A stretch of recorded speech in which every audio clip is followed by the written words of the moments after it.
하나님의 말씀은 사도행전 10장 30절에서 33절입니다. 받들어 있습니다. 코넬료가 말하기를 나흘 전 이 시간까지 내가 금식하고 제9시에 내 집에서 기도하고 있었는데 보소서 어떤 사람이 광채 나는 옷을 입고 내 앞에 서서 여기 이 시간까지 내가 금식하고가 개역성경에 빠져 있습니다. 31절에 말하기를 코넬료야 하나님의 목전에 내 기도가 들렸고 내 구제가 기억되었느니라. 그러므로 요파로 사람을 보내어 베드로라 하는 시몬을 불러오라. 그는 바닷가에 사는 피장이 시몬이라 하는 사람의 집에 유숙하고 있느니라. 그가 오면 너에게 말해 주리라 하시기에 그가 오면 너에게 말해 주리라 이 말씀이 개역성경에 또 역시 삭제되어 있습니다. 내가 즉시 당신께 사람을 보냈는데 오셨으니 잘하셨나이다. 그런즉 이제 우리는 모두 하나님께서 당신께 명령하신 것을 들으려고 하나님 앞에 모였나이다 라고 하니라. 이렇게 말씀하고 있습니다. 오늘 말씀 제목은 하나님 앞에 모인 사람들입니다. 하나님 앞에 모인 사람들. 사도시대 당시의 카이사라 성읍에는 필리스타인을 지배하는 로마 총독부하고 그리고 병영이 있었습니다. 카이사르의 로마 그 혈통의 이탈리아인이며 그리고 로마 군대의 백부장, 이 사람이 코넬료죠. 그런 사람이 있었죠.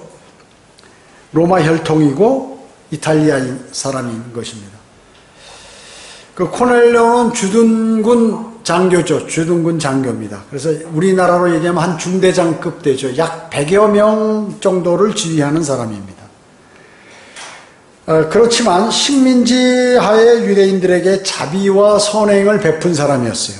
그리고 구제 활동을 했기 때문에 유대인들로부터도 칭찬과 존경을 받았죠. 코넬료의 이러한 자세는 그가 경건하고 온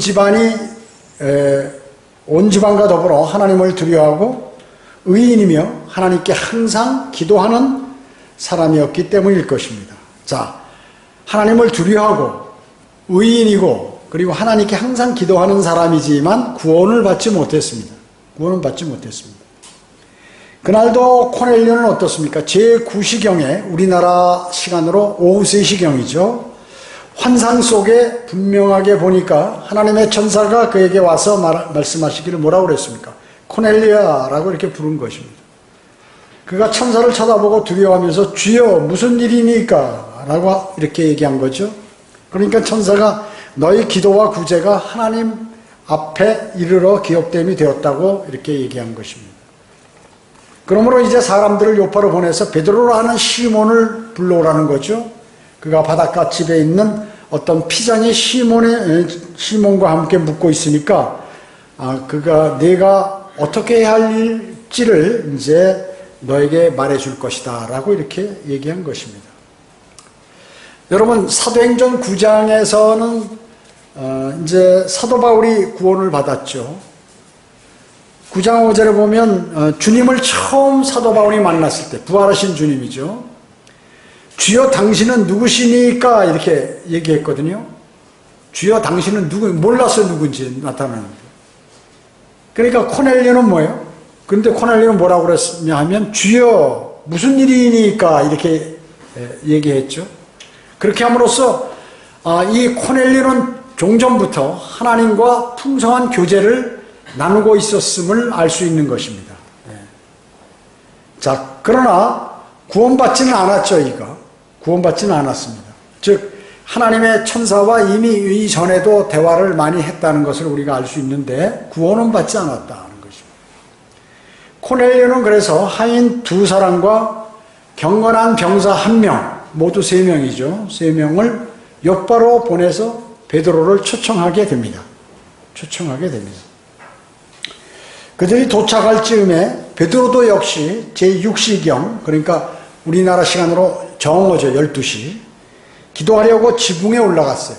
이스라엘에 보면 지붕이 평평하니까 옆에 이렇게 계단이 있어가지고 계단을 밟고 지붕 위로 올라가도록 되어 있는 거죠. 그래서 베드로가 기도하면서 이제 그가 무아지경에 빠졌다고 그랬습니다. 그때 하늘이 열리고 그릇이 하늘로부터 내려오는데 네 귀퉁이를 이렇게 맨 보자기 끈이 이렇게 매달려 있는 그 안에 그릇이 있었다 그 얘기죠. 그 그릇 안에는 네 발 달린 짐승들과 들짐승 기어다니는 것과 공중의 새 이런 것들이 그 안에 들어있었다는 거죠. 음성이 들리는데 베드로야 일어나서 잡아먹으라 그랬어요. 그걸 먹으라는 거죠. 그러니까 베드로가 성경에서 그런 거 먹지 못하는 것이었던 모양이에요. 그러니까 주여 그럴 수 없나이다. 나는 결코 속되거나 불결한 것을 먹을 적이 없나이다 라고 했던 것이죠. 아마도 그 돼지고기 혹은 뱀 무슨 벌레 같은 거 이런 것들 부엉이 같은 새 이런 새들이겠죠. 이런 것들이 이제 여기 왔을 것입니다. 왜냐하면 베드로가 먹을 수 없다고 얘기한 것은 하나님께서 구약 성경 율법에 먹지 말라고 한 그러한 짐승들이니까 벌레들이고 그러니까 자기가 그 믿음을 보인 거죠. 나 이거 하나님 말씀대로 나 이런 거 먹은 적이 없다. 그렇게 얘기한 것입니다. 음성이 다시 들리기를 하나님께서 깨끗게 하신 것을 내가 속되다고 하지 말라. 하나님께서 먹으라면 먹으라 그 얘기죠. 하나님께서 이거 내가 먹어도 괜찮다는 것은 먹으라 그 말씀인 것입니다. 세 번째 또 그런 일이 있은 후에 그릇이 다시 하늘로 올라가 버리고 이제 베드로가 그 환상에 대해서 생각하고 있는 거예요. 이게 무슨 말씀일까 하고 생각한 것이죠. 그때 성령께서 보라 세 사람이 너를 찾으니 이제 세 사람이 너를 찾아서 올 것이다. 그러니까 내려가서 아무것도 의심하지 말고 그들과 함께 가라. 이렇게 얘기한 것이에요. 그들을 내가 보냈다고 말씀하신 것이에요. 그렇게 하자마자 바로 세 사람이 도착한 것이죠. 자, 세 사람이 찾아왔죠. 그러나 개역성경에는 두 사람이 찾아왔다고 이렇게 얘기한 것이에요. 여러분 오늘 본문이 사도행전 몇 장입니까? 10장이죠. 10이란 숫자는 무슨 숫자예요? 이방인의 숫자란 말이죠. 지금 이방인이 구원받는 거예요. 여기서 10장에서 그것도 야페 쪽이에요. 로마 사람이 구원을 받는 것이에요. 그런데 지금 이방인 코넬료가 구원받는 장면이고 베드로가 이제 그 코넬료에게 갈 때 지금 코넬료가 보낸 세 사람과 자기를 포함해서 7명 더하면 10명이 지금 이방인을 구원하러 가는데 이 10명이란 숫자 이방인의 수란 말이죠. 이러한 영적인 진리를 가리기 위해서 3명이 왔는데 두 사람이라고 개역성경은 이렇게 고쳐버린 것이에요. 요바에서 카이사라까지는 약 한 50여 킬로 된다고 합니다. 베드로가 그 일행 6명과 함께 코넬료가 보낸 또 3사람까지 모두 10명이 지금 코넬료에게 가는 것입니다. 그래서 카이사라에 도착했던 것이죠. 그때 코넬료는 자기 친척들과 친구들, 가까운 친구들을 다 불러놓고 집안에 기다리고 있었던 것이에요. 하나님의 말씀을 받을 준비를 하고 있었던 거죠. 하나님의 말씀을 받을 준비를 하고 있었던 것이에요. 그래서 베드로가 들어가자마자 코넬료가 그를 맞아서 베드로 앞에 엎드려서 이제 경배를 하니까 베드로가 일으키면서 일어나 나도 사람이다. 즉 경배는 주님만 받도록 되어 있는데 그걸 거절한 거죠. 상당히 겸손한 사람이에요. 이 지금 코넬료는 말이죠. 로마 카톨릭의 초대 교황이 누구라고 합니까? 베드로라고 그러는데 베드로는 경배를 받지 않았어요. 지금 여기서도. 베드로는 초대 교황이 아닌 것이죠. 아닌 것입니다. 로마 카톨릭 교황들은 그들이 하나님을 대신해서 경배를 받는 것이에요. 초대 교황, 자기들이 주장하는 초대 교황 베드로도 경배를 받지 않는데 그 후대 교황들은 경배를 받고 있다 그 얘기죠. 황제로서. 즉 거룩한 아버지라고 부르죠. 그래서 거룩한 아버지라고 부르는 이러한 카톨릭 교도들은 멍청한 사람들이에요. 베드로가 코넬료에게 자신을 부른 이유를 묻고 그리고 코넬료가 그 사실대로 이제 얘기를 합니다. 코넬료는 자신의 병사들과 종들을 보내어서 다시 베드로 일행과 도착할 때까지 그는 뭘 했어요? 오늘 본문에 보면 나흘 동안 금식을 했다는 것이죠. 하나님의 말씀을 받으려고 말이죠. 준비를 그렇게 철저히 하고 있는 것이에요. 이 사실을 감추기 위해서 개역성경은 빼버렸어요. 이 시간까지 내가 금식하고 이 구절을, 이 글자를 빼버렸다 그 얘기죠. 개역성경은. 그의 간절한 마음의 자세와 육신을 꺾고 마귀를 쫓기 위해서는 기도와 금식을 행하고 있는 이러한 것들을 제거해 버렸다는 것입니다. 마귀가 가장 싫어하는 구절을 역시 사탄의 성경은 지워버렸어요. 그래서 베드로가 도착하니까 코넬료는 우리 모두 하나님께서 당신께 명령하신 것을 들으려고 하나님 앞에 모였나이다. 베드로가 하나님이에요? 아니죠. 말씀이 하나님이. 그 말씀을 듣기 위해서 이 코넬료가 상당히 영적 수준이 높은 사람이에요. 말하자면 자신이 하나님의 말씀을 아는 거예요, 이 사람이. 구원은 받지 못했어도. 그래서 우리가 하나님께서 베드로에게 명령하신 그 하나님의 말씀 하려고 우리가 하나님 앞에 앉아있다, 지금 모여있다. 이렇게 얘기한 것입니다. 그래서 오늘 제목이 하나님 앞에 모인 사람들이죠. 하나님 앞에. 코넬료는 하나님 앞에 모였다고 그랬죠. 그는 하나님을 향한 순종과 경건을 여기서 볼 수가 있는 것입니다. 그는 태초에 말씀이 계셨고 그 말씀이 하나님과 함께 계셨으니 그 말씀은 하나님이셨느니라 하는 요한복음 1장 1절의 말씀을 알았던 것입니다. 그것이 코넬료의 하나님의 말씀을 듣는 마음의 자세였다 그 말씀이죠. 과연 하나님께 기억될 만한 그러한 믿음을 소유한 사람인 것이에요. 그렇기 때문에 지금 베드로를 거기까지 보내서 구원받게 한 것이에요. 자, 주님을 사랑하고 주님과 교제하고 그리고 주님을 사모하는데 구원은 받지 못했을 경우에 하나님께서 사람을 보내서 구원받도록 하신다는 것이죠. 제도권 교회에 많은 신실한 신도들이 있다고 그러는데 만약에 그들이 정말 신실하고 하나님과 교제가 된다면 그들이 구원받을 수 있도록 주님께서 만들어 놓으신다는 거예요. 사람을 보내든가 이렇게 해서 만들어 주시는 것입니다. 자, 베드로는 복음을 모두 전하고 그들이 복음을 전하니까 주님을 영접해서 성령을 받은 후 주님의 이름으로 침례를 그들은 받았던 것입니다. 자, 우리는 이 대목에서 삼위일체 이름, 즉 주의 이름으로 침례를 받았음을 알 수 있어요. 즉 아버지 하나님, 아들 하나님, 성령 하나님의 이름으로 침례를 받았다 그 얘기죠.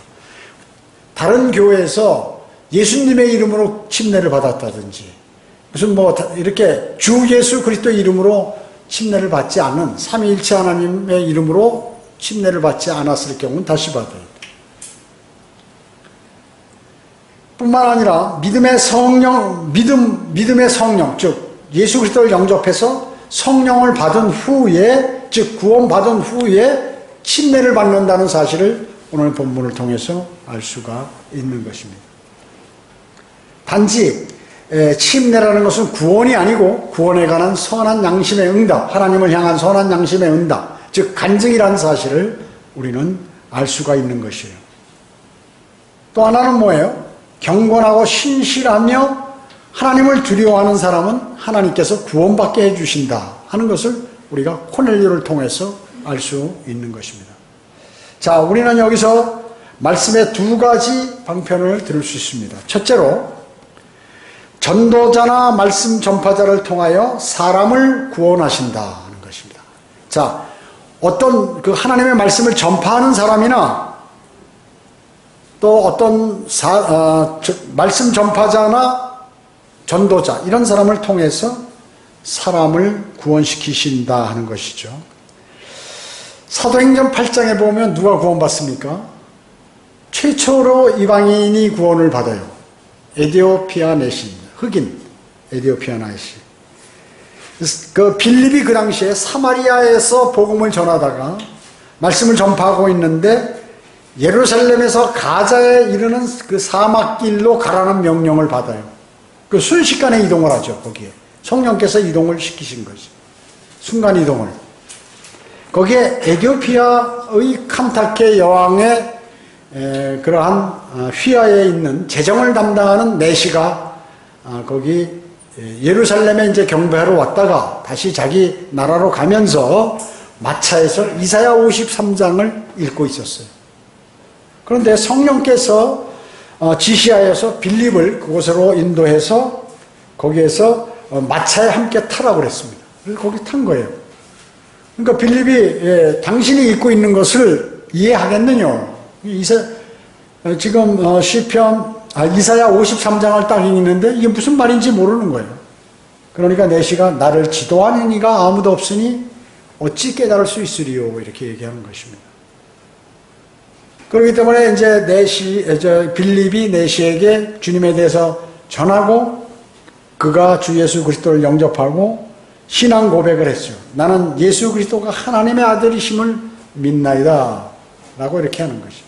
그러니까 이제 침례를 둘이 물에 내려가서 이제 내시가 침례를 받게 되죠. 그 즉시 주님의 성령께서 빌립을 다시 이제 다른 곳으로 옮겼다는 것이죠. 없어져 버린 거예요. 눈 깜짝하는 순간. 침례를 다 주고 나서 복음을 전파하고 침례를 주고 없어져 버렸다. 다시 데려가신 것이죠. 살아있는 사람을 그렇게 한 것이에요. 하나님께서 누구를 통하여 하나님의 말씀을 가르치며 전하시는 것입니까? 그것은 바로 그 사역의 동참자가 된다는 것은 대단히 영광스러운 것이에요. 누가 복음을 전할 때 그것을 받아들이고 그렇게 한다는 것은 참 복된 사람이라 하는 것이죠. 두 번째, 성령으로 역사하신다는 것입니다. 아무리 말씀이 전해져도 하나님의 말씀이 전해져도 마음의 문이 딱 닫혀 있어요. 그건 소용없죠. 소용없습니다. 아무리 복음을 열심히 전해도 나 받기 싫어하면 그건 구원을 받을 수 없는 것이에요. 마음을 열어 말씀을 믿을 때 성령께서 역사하셔서 그 사람의 죽은 영을 살리는 것이거든요. 들어가서. 자, 하나님의 말씀은 하나님의 말씀이라는 말씀을 받을 때 하나님의 말씀이라는 자세가 대단히 중요한 것이죠. 말씀을 듣는 사람의 마음 자세, 이것은 대단히 중요한 것입니다. 정신을 차리고 잡생각을 버리고 그 말씀에 집중하는 것이죠. 하나님의 말씀을 들을 때 특징이 있어요. 성경의 새는 마귀의 예표죠. 하나님의 말씀은 말씀의 씨라고 해요. 씨가 마음밭에 딱 떨어지는데 딱 떨어지는 순간 뭐예요? 새가 와서 그 말씀을 쪼아가는 것이에요. 여러분이 하나님의 말씀을 들을 때 하나님의 말씀 듣는 것이 말씀을 들어야 되는데 그 말씀이 생각이 안 나는 것이에요. 왜? 다른 생각을 하도록 만들었어요. 그건 누가 하느냐? 마귀가 그렇게 하는 것이죠. 그렇기 때문에 하나님의 말씀을 들을 때는 정신을 바짝 차리지 않으면 마귀가 여러분들의 마음속으로 관장해가지고 하나님의 말씀이 전혀 마음속에 들어오지 못해요. 효과적으로 역사하지 못한다 그 얘기죠. 그러니까 헛일한 거예요. 헛농사 지은 것이에요. 하나님께 경배 드린 게 아니에요. 그 말씀을 기억하지 못하면. 그것을 사탄이 마귀가 그렇게 여러분들의 마음속에 있는 말씀을 뺏어간다 그 얘기죠. 말씀을 내가 사랑한다 하는 것은 곧 하나님을 사랑하는 것이에요. 말씀이 하나님이니까요. 하나님이니까. 말씀은 하나님을 사랑하는 것입니다. 부모에게 효도하는 사람은 그 부모가 하는 말을 잘 듣는 사람이 효도하는 것이죠. 자, 만약에 부모의 말을 듣지 않는다면 부모를 향한 사랑이 식어버린 것이에요. 부모를 우습게 알고 오히려 심지어 요즘은 부모를 죽이는 사람도 있어요. 부모를 아주 폐륜하죠, 폐륜화. 그러므로 말씀을 사랑하는 목사나 교사를 사랑하고 말씀이 전해지는 예배 시간을 사랑하는 것, 그것은 그리스도인의 바른 자세예요, 당연히. 다윗은 어떻습니까? 특별히 하나님의 사랑을 많이 받은 사람, 다윗은. 그에게는 세 가지 특징이 있어요. 왜 그가 하나님으로부터 사랑을 많이 받았나? 또 하나님께서 그를 다른 사람에게 얘기할 때 내 마음에 맞는 사람이라고 말씀하셨나요? 첫째, 다윗은 하나님의 말씀을 사랑합니다. 하나님의 말씀을 사랑합니다. 시편에 보면 그가 얼마나 하나님의 말씀을 사모하는 겸손한 아들인지를 우리가 알 수 있는 것이에요. 그는 하나님의 말씀은 꿀보다 더 달다고 그랬어요. 꿀보다 더 달다. 그리고 시편을 기록할 때도 주여 말씀하소서 내가 듣겠나이다. 말씀만 하시라 그래요. 내가 그대로 들을 것이다. 100%. 그리고 깨닫게 하소서, 나를 깨닫게 하소서, 내가 그 말씀을 따르겠나이다. 이렇게 얘기해요. 나의 등불, 나의 생명, 나의 사랑, 이렇게 얘기했어요. 주님을. 그리고 주께서 주의 말씀을 주의 모든 이름 위에 크게 하셨음이니라. 그러니까 주님의 이름보다도 하나님의 말씀을 크게 하셨다고. 그가 얼마나 주님의 말씀을 사랑했는지를 우리는 알 수 있는 것입니다. 그래서 바로 하나님께서는 다윗을 사랑하셨습니다. 성경 공부, 말씀, 또 예배 참석, 말씀을 사모하는 것, 그런 사람 여러분들이 그러시다면 주님께서 여러분을 사랑하실 것입니다. 또 다윗은 두 번째, 하나님을 높이는 일이면 무엇이나 하고 싶어 했어요. 하나님을 높이는 일이면 무엇이나 하고 싶어 했다는 것이죠. 그는 성전을 짓고 싶어 했어요. 그 당시에. 그런데 그 하나님께서 모든 것을 다 준비해놨죠. 그러니까 너는 짓지 말라. 너 전쟁을 너무 많이 했어요. 피를 많이 묻혔기 때문에 너가 하지 말고 너 아들이 때에 성전을 짓도록 하겠다고 이렇게 해서 솔로몬이 성전을 완공했죠. 그래서 그는 도망가면서 피난길에도 주님의 전을 늘 사모했어요. 그는. 그리고 하나님의 영광을 위해서 나라를 그는 강대하게 만들었습니다. 그리고 하나님의 사역을 위해서 나는 이런 것을 들 때 나는 정말 그리스도인으로서 하나님의 사역을 위해서 무엇을 했나 하는 이 생각은 대단히 중요한 것입니다. 세 번째, 다윗은 죄를 지으면 처절할 정도로 죄를 자백했어요. 죄를 한번 딱 지면은 처절할 정도로 죄를 자백했다. 밧세바와 간음하고 그 남편 우리아를 극심한 전쟁터에 보내서 죽게 만들었단 말이죠. 밧세바를 자기 아내로 삼으려고.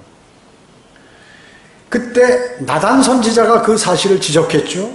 그랬을 때 그는 즉시 뭐라고 했냐면 내가 주를 거역하여 죄를 지었나이다. 이렇게. 자, 선지자가 왕인데 왕권을 갖고 있는데 그 선지자가 당신이 죄인이라고 그러니까 야, 내가 그거 실수한 거야. 아니면 뭐 좀 기다려봐. 뭐 이런 식으로 하든지 얼마든지 할 수 있는데 그 자리에서 무릎을 꿇고 울면서 내가 주를 거역하여 죄를 지었다고 하나님께 기도드린 것이죠.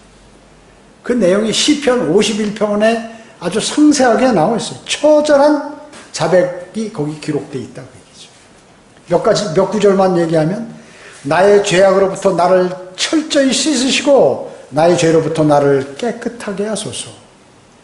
또 보소서 내가 죄악 중에 조성되었고 죄 중에 내 어머니가 나를 배웠나이다. 그러니까 내가 죄인입니다.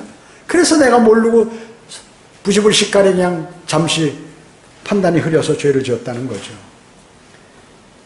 주의 면전에서 나를 내어 쫓지 마시고 주의 거룩한 영을 내게서 거두어가지 마소서. 구약에는 어때요? 성령이 영원히 내주하지 않죠. 구약 성도들은 다윗같이 들어와서 영원히 있는 경우도 있고 또 삼손과 같이 나간 사람이 들락달락하는 삼손과 같이 들락달락. 사울왕은 들어왔다 다시 나가버리고. 그러니까 내 안에서 우리는 그리스도인들은 어때요? 성령님이 나가시지는 않죠. 최소한. 그러면서 주의 면전에서 나를 내어 쫓지 말고 주의 거룩한 영, 성령님을 내 안에서 걷어가지 말라고 막 울면서 기도하는 것이에요. 그래서 하나님께서 그의 다윗의 마음과 품성을 아시고 내 마음에 맞는 사람이라고 해서 그 한 사람을 찾아서 기름 부어서 왕을 만든 거예요. 물론 이런 사실은 왕이 된 후에 이런 상황이지만 하나님께서 이미 그의 품성을 평소에 아셨다는 거죠. 평소에 아셨다는 것입니다. 코넬료는 본문에서 코넬료 백부장은 경건한 사람이고 온 지방과 더불어 하나님을 두려워하고 백성을 많이 구제하며 하나님께 항상 기도하더라 이렇게 말씀하고 있습니다. 그런데 구원받지 않았다고 그랬죠. 죄도권교회 신실하다고 하는 사람이 있어요. 매일 철야 기도하고 죄도 안 짓고 주님을 찾고 기도하고 기도의 응답도 받고 이런데 구원 안 받는 사람 많이 있다는 거예요. 예수 그리스도를 진짜 실제 영접해서 나의 구주로 받아들여야 구원받는 것이에요. 그래서 과거에 어떤 사람이 나한테 자기 할머니에 관해서 그렇게 평생 동안 신실하고 착하고 봉사하고 그냥 마음이 착하고 하나님 말씀에 그대로 순종하는데 그 사람은 어떻게 될까요? 예수 그리스도 영접 안 하면 지옥이다. 바로 영접해야 된다. 당신이 전해야 된다. 그렇게 얘기했죠. 자, 이런 사람은 하나님께서 반드시 어떻게 해요? 구원의 손길을 뻗친다. 누구를 보내서든 하나님의 말씀을 보는 가운데든 전도지를 받든 여러 가지 방법을 통해서 구원받게 하신다는 것이에요. 경배하는 이 코넬료는 경배하는 마음으로 말씀을 받았죠. 경배하는 마음으로 말씀을 받았습니다. 로마 군인 식민지를 관리하는 사람이에요. 예. 직책이 높은 편이죠. 그러면 로마 모든 그 전반적인 권한을 다 갖고 있는 그러한 사람이에요. 제가 그 소대장 할 때 계엄령이 선포됐는데 박정희 대통령 때 계엄령이 선포됐는데 그 나가니까 군수하고 같이 앉아요. 군수를 통제 소위가 말이죠. 그 군 복무하는 저기 계엄령이 터지니까 상황실에 그 군 상황실에 가가지고 군수한테 작전 지시라도 이렇게 해야 된다고 예비군 동원해야 되고 뭐 하고 이렇게 그런 작전 그것을 할 수 있게 되기 때문에 이 식민지 관리하는 중대장급 되는 이런 로마 백부장은 말이죠. 대단히 높은 지위에 있는 사람이에요. 그가 하나님의 말씀을 가지고 오는 분위기에 베드로는 뭐예요? 갈릴리 어부 아니에요. 촌 사람입니다. 근데 그 사람이 하나님의 말씀을 갖고 온다니까 그것을 존중한 것이죠. 온 정성을 다 쏟은 거예요. 금식하고 사람들을 모아놓고 그렇게 한 것이죠. 예수님께서는 제자들에게 뭐라고 말씀하셨어요? 너희를 영접하는 사람은 곧 나를 영접하는 것이며 또 나를 영접하는 사람은 곧 나를 보내신 분을 영접하는 것이라. 선지자의 이름으로 선지자를 영접하는 사람은 선지자의 상을 받을 것이요 의인의 이름으로 의인을 영접하는 사람은 의인의 상을 받을 것이라고 마태복음 10장에서 말씀하고 계시는 것이에요. 코넬료는 아주 겸손하고 공손하고 그리고 무릎 꿇고 경배를 드렸던 것이에요.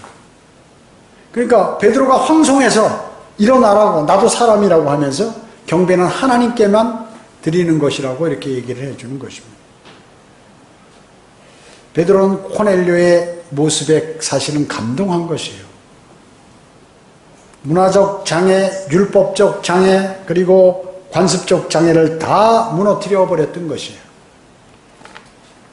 여러분도 주변 사람들로부터 이런 칭송을 받아야 되는 것이에요. 무슨 좋아서 칭송이 아니라 저 사람은 정말 그리스도인답다 라는 그러한 소리를 들을 수 있어야 하는 것입니다. 그래야 복음을 전하면 듣죠. 이방인과의 만남인 것이죠. 하나님의 은혜가 하나님의 말씀이 여기에서 승리한 것이죠. 결국에는 베드로가 이제 복음을 그렇게 전하니까 모두가 영접했잖아요. 승리한 것이에요. 믿음 있는 성도를 보면 아주 저도 그런 생각들이 많이 나요. 저 형제 참 신실하다. 저 자매 참 신실하다. 이렇게 생각이 드는 것이 그 주님께서도 그렇게 하시는 것입니다.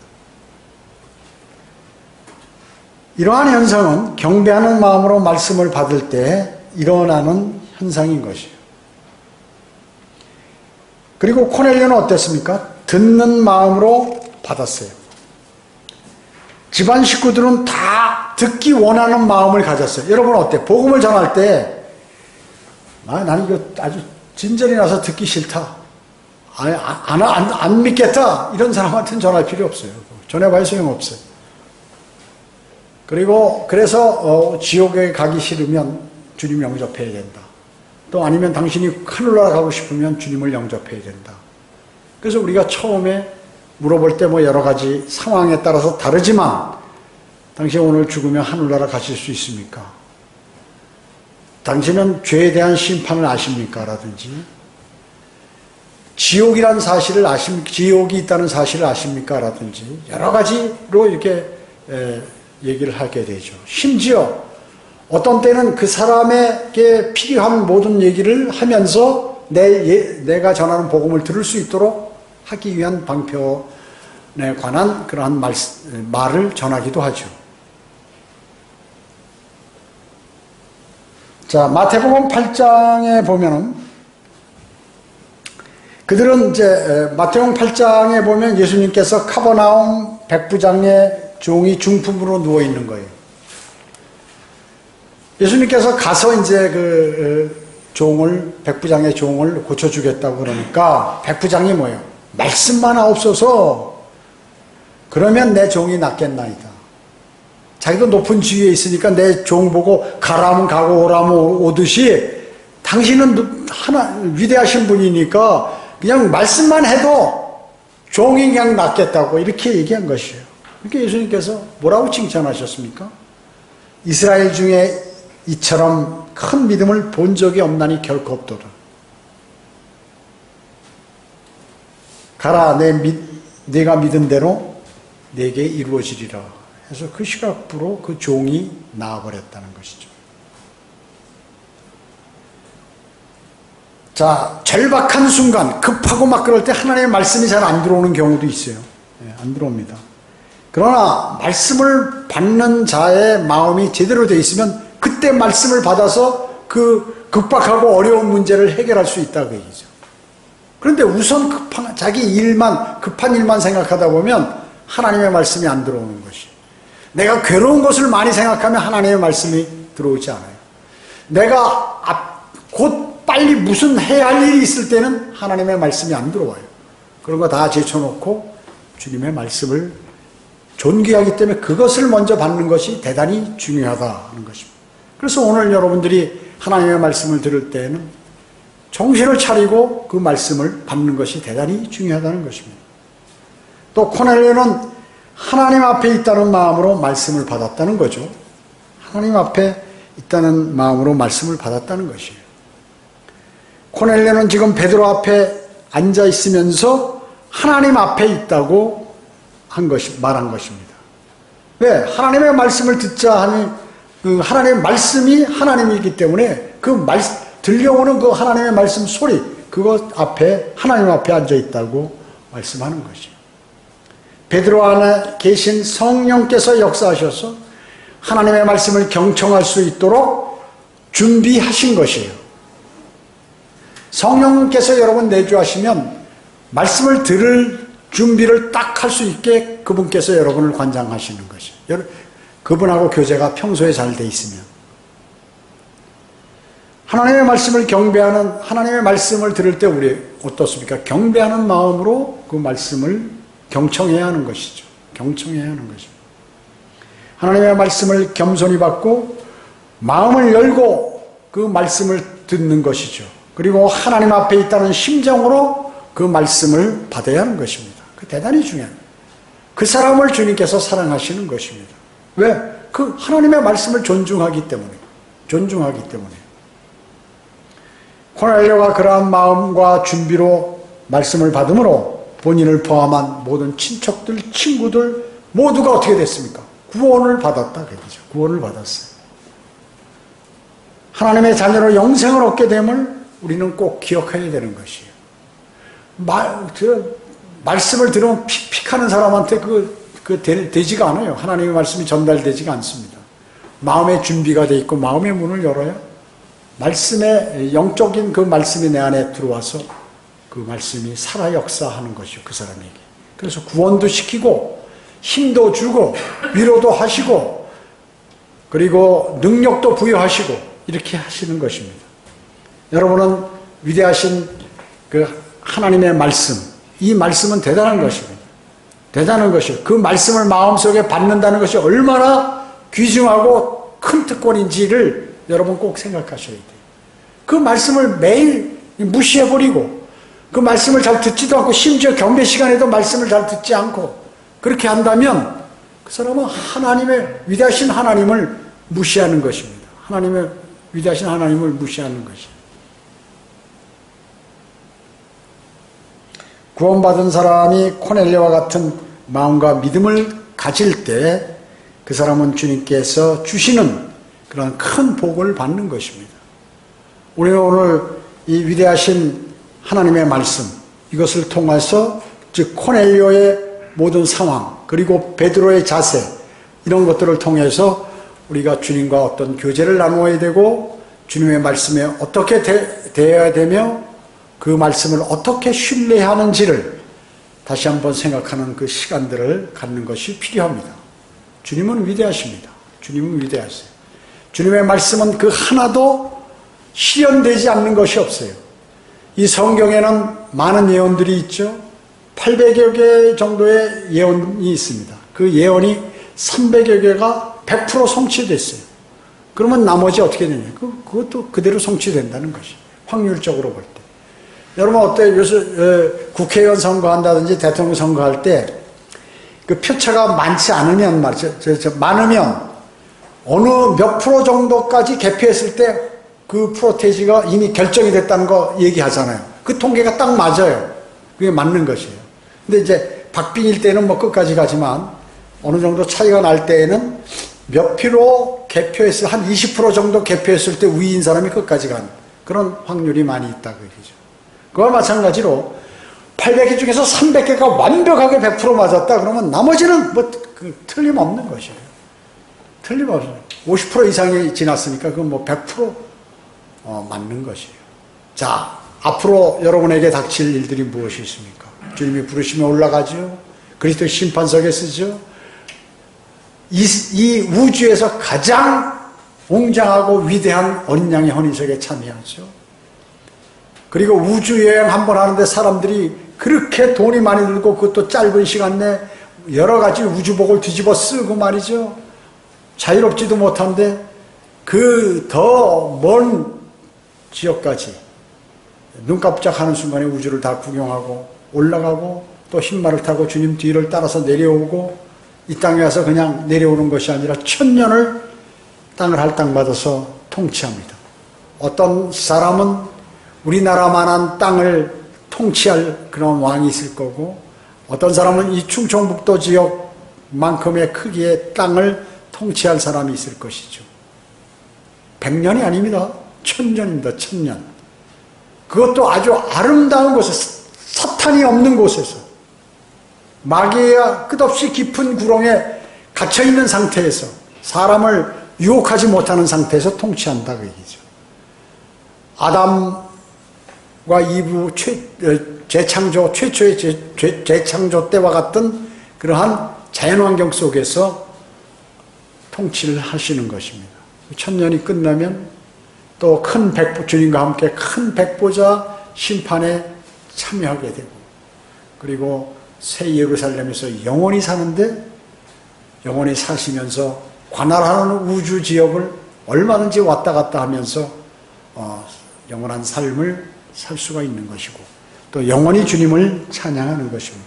그래서 주님과 함께 여러분은 영원히 통치한다고 말씀하셨어요. 어떻게 큰 일을 했나요? 아니에요. 예수 그리스도 내가 죄인이고 나는 영원한 심판을 받을 수밖에 없는데 주 예수 그리스도께서 나를 대신하여 십자가에서 피 흘려 죽으시고 장사되었다가 부활하신 그 사실을 마음으로만 믿었을 뿐입니다. 그리고 입으로 고백했는 그 한 가지로 인하여 또 그 후에 또 성령님의 인도함에 따라서 편하게 믿음 생활하고 성령님께서 지시하는 대로 성경을 공부하라고 그러면 하고 설교를 들으라고 그러면 듣고 하나님의 말씀을 들으라면 듣고 그리고 복음을 증거하라면 증거하고 그냥 편하게 지나왔는데 올라가 보니까 어마어마한 것들이 준비되어 있다는 것입니다. 여러분 고넬료와 같은 그러한 마음과 믿음 이것은 대단히 중요합니다. 또 하나님께서 칭찬하시는 다윗 그리고 사도 바울과 같은 믿음 이러한 일은 대단히 중요한 것이죠. 그것들을 성경을 통해서 모두가 내가 그 위대하신 그분들이 하신 말씀들을 그대로 따라서 살려고 노력하고 그 길을 갈 때 여러분에게는 반드시 면류관과 좋은 그러한 상들로 가득 채워질 것이에요. 그것이 이제 먼 훗날이 아니에요. 우리가 생을 마감하기 전에, 이 땅에서 죽기 전에 그 일들이 벌어진다는 사실을 꼭 기억하시기 바랍니다. 기도하겠습니다. 주님 감사합니다. 저희들 오늘 위대하신 말씀을 들었습니다. 우리가 하나님의 말씀을 들을 때 코넬료와 같이 하나님 앞에 모여서 그 말씀을 듣는다고 하는 그러한 마음을 갖도록 주님 인도해 주심을 감사드립니다. 그 말씀을 꼭 마음에 새기고 그 말씀대로 살아감으로 주님께 영광 돌리는 삶을 살 수 있게 주님 인도해 주시기 원합니다. 모든 은혜 감사드리오며 다시 오셔서 저희를 데려가실 주 예수 그리스도의 이름으로 기도드립니다. 아멘.